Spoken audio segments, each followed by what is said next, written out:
হরে কৃষ্ণা। চলে এসেছি আবারও এক নতুন রেসিপি নিয়ে, বেগুনের ভর্তা। অল্প উপকরণ কিন্তু স্বাদে অসাধারণ।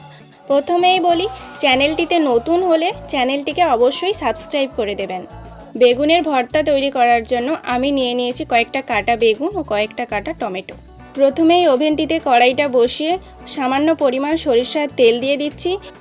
এরপর কেটে রাখা বেগুনগুলো একের পর এক দিয়ে দেব। এর সাথে কেটে রাখা টমেটোগুলোও দিয়ে দেব।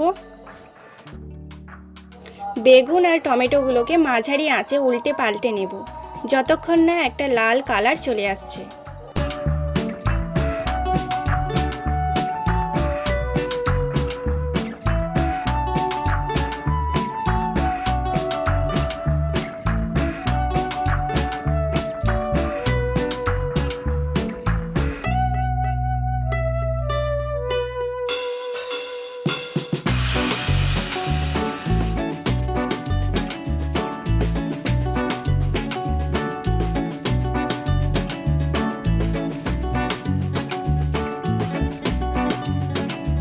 এখন বেগুন আর টমেটোগুলো ভাজা হয়ে গেছে।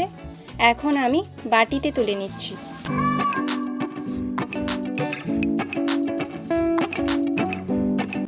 এরপর বেগুন আর টমেটোর খোসাগুলো ছাড়িয়ে নিয়ে ভালোভাবে মাখিয়ে নেব।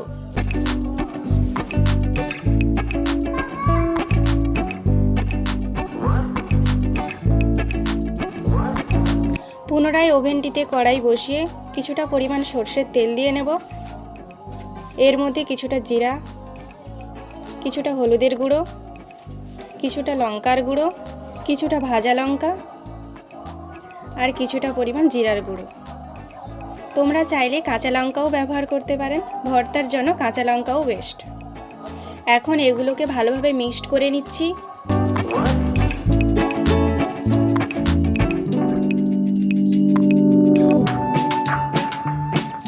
এখন মিক্সড করা হয়ে গেছে।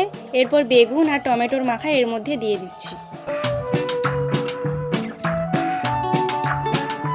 এরপর এটিকে মশলাগুলোর সঙ্গে ভালোভাবে মিক্সড করে নেব।